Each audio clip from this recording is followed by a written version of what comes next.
If you have recently crossed the age of 50, you have probably noticed that your body is quietly changing the rules on you. Things that used to be effortless now require a bit more intention. You might find that getting up from a low chair takes a moment longer.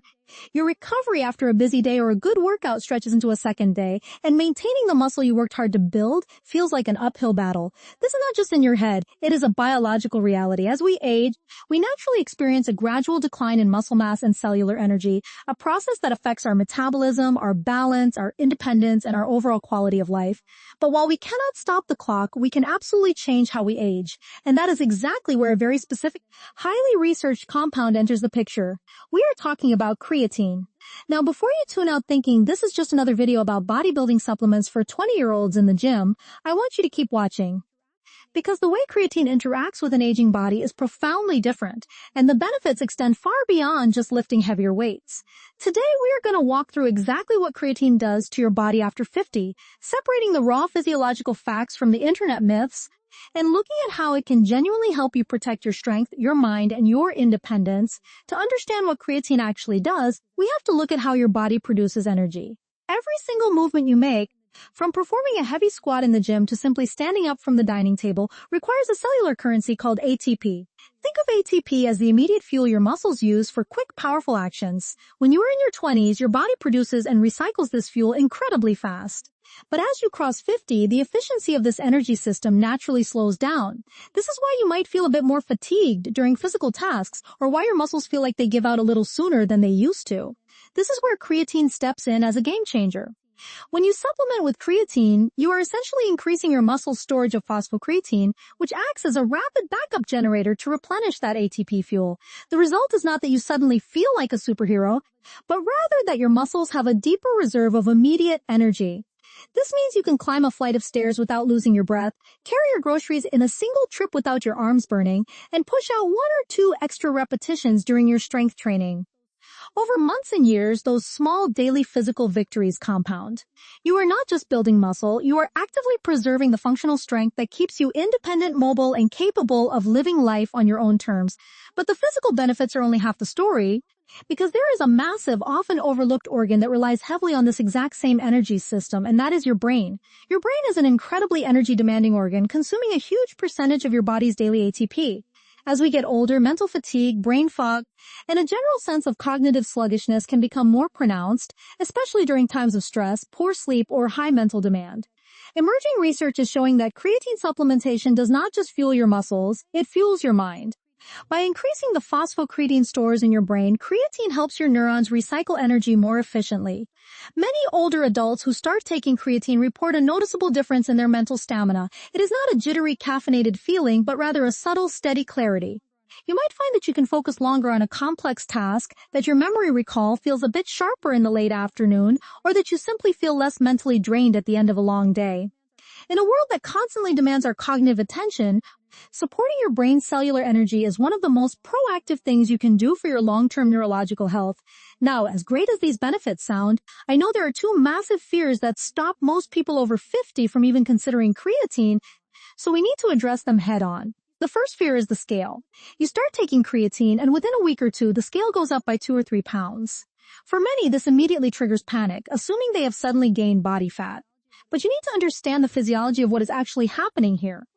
Creatine is osmotically active, meaning it pulls water directly into your muscle cells.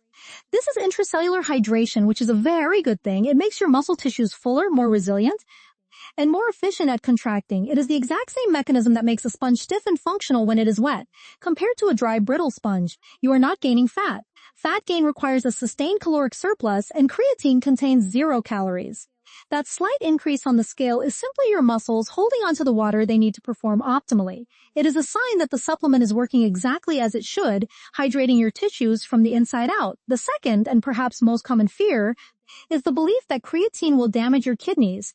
This myth has been circulating for decades, and it usually stems from a simple misunderstanding of routine blood work.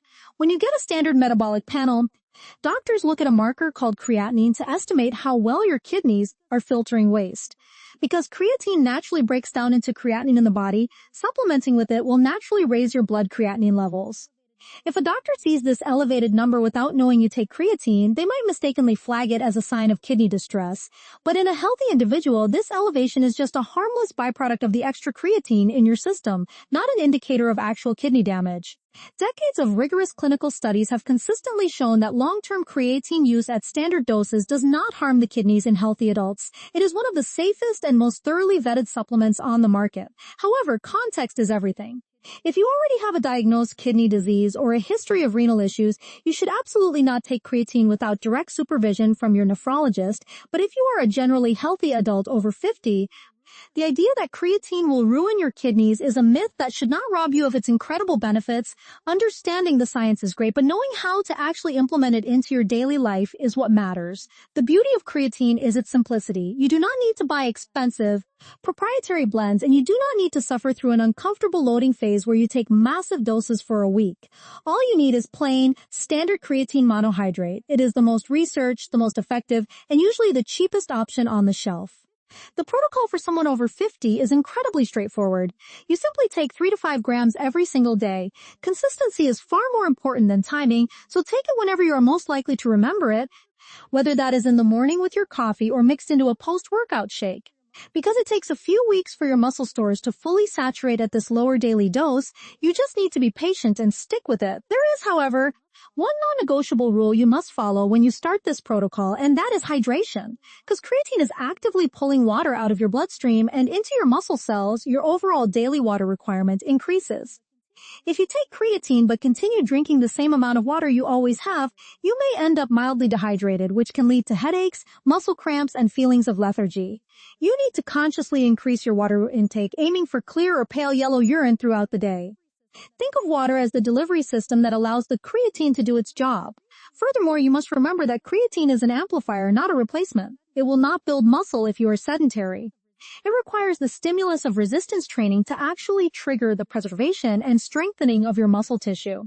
Whether you are lifting dumbbells, using resistance bands, or just doing bodyweight squats and push-ups, you need to challenge your muscles a few times a week. Creatine simply ensures that when you do put in that effort, your body has the cellular resources to recover faster, adapt stronger, and protect the lean mass you are fighting so hard to keep. Ultimately, turning 50 is not a signal to quietly accept physical and mental decline. It is a signal to become more strategic about how you treat your body. We cannot control the natural aging process, but we have a lot of control over how we respond to it. Creatine is not a magic fountain of youth, but it is a powerful, scientifically validated tool that can help you maintain your physical strength, protect your cognitive sharpness, and keep your cells optimally hydrated.